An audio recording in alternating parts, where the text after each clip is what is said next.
Hi, my name is Radley Davis. I'm a community member here in Shasta County. I'm also enrolled citizen with the Pit River Tribe. I belong to the Ilmaui Band.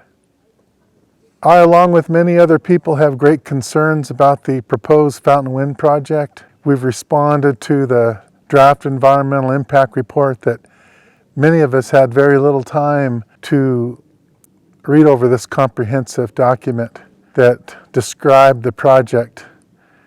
So many of our community members didn't have the adequate time to respond. And it's unfortunate because a lot of people care about their homelands, they care about the future of the community, they care for one another.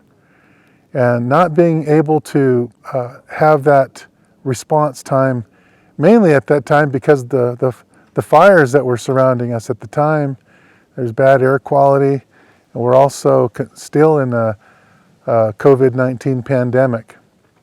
But we still weren't allowed the adequate time. Many of the elders here in the community don't have internet connection. They don't get to town.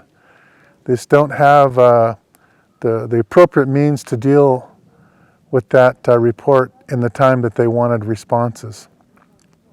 In that draft environmental impact report, among the many things with the aesthetics, the environment, the biology, the concerns of the tribal cultural resources, all of these are important to everyone, and more specifically for myself, based on what was included in the draft environmental impact report regarding tribal cultural resources and the adverse effects that it will do and it will cause, and also their projection to mitigate these adverse effects, not just for tribal cultural resources, including the biological resources, of course the mountains itself, and the underground water that many of us depend upon.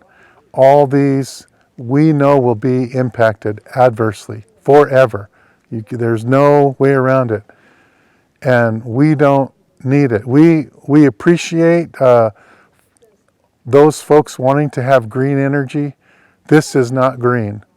It's not green when you have, like the Hatchet wind mills that are currently here, they're massive structures, and they're built from somewhere else that impacts that environment.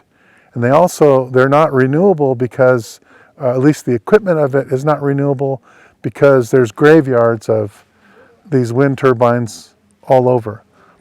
So they can't be recycled.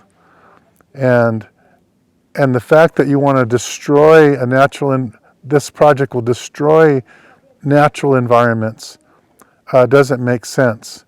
And the community here hasn't really been appropriately asked about what is a way that we could have energy right here from our own community. And that's where it hasn't happened, and our voice has been cut. The adverse impacts that's going to be created through the project on tribal cultural resources cannot be mitigated, especially if you're digging up a grave.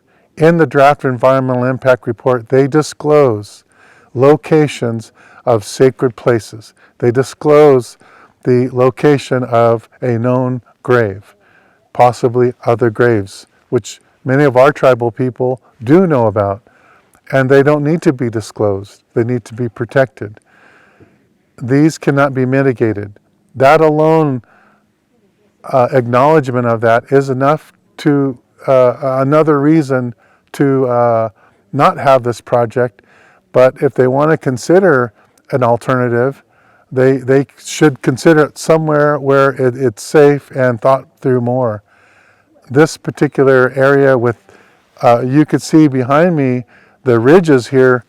I'm going to turn because over here is Snow Mountain right here. That's a sacred mountain. Then you've got these different peaks, Bernie Mountain. You got Pit River right down here. You have this connection of the environment that is so tied into one another. And the continuing impacts of this project and mountaintop clearing, underground water damage, if not destroying it and diverting it, and the cavity of one of these. Now the Hatchet Ridge, we see these wind turbines, these new proposed fountain wind turbines are almost twice as big as these. Almost as twice. Even though they're proposing 70, their original permit was 100. And even though they say only 4,000 plus acres will be damaged, it's not that. It's 30,000 acres that is going to be impacted. It's all what's going to be impacted around it. This whole forest is not just where that wind turbine is, it's the entire forest. Our people are afraid of the fire danger. They're afraid of the water disruption. And we've had no voice in really contributing to solutions to it. And that's why we need people to be involved more to address their leadership at the county who will issue this permit, to let them know your feelings about this project, that it's not a good project, and they should vote the no alternative on this project. It's clear in the draft environmental impact report that the adverse impacts on the environment, on tribal cultural resources, will be forever, long-lasting, and cannot be mitigated. And that's why this project, with all those considerations and the rest of the areas that will be impacted negatively, is why this project shouldn't be approved. And that, along with all the other impacts that this project will create negatively, we just need more people in our community to stand up and say your voice, and you have the support of all of us here in the community. And many of us are voicing our concerns.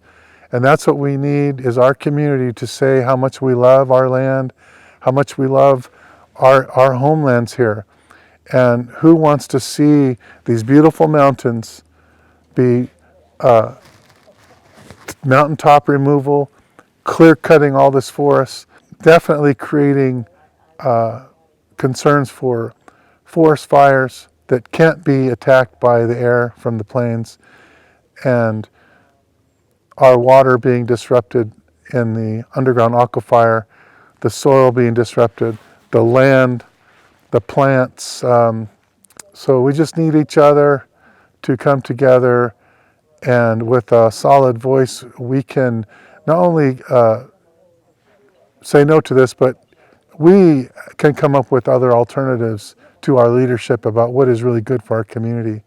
And that's what the leaders need to be doing, is talking to us, not to the Fountain Wind Corporation, others who have no interest in our community and don't live here.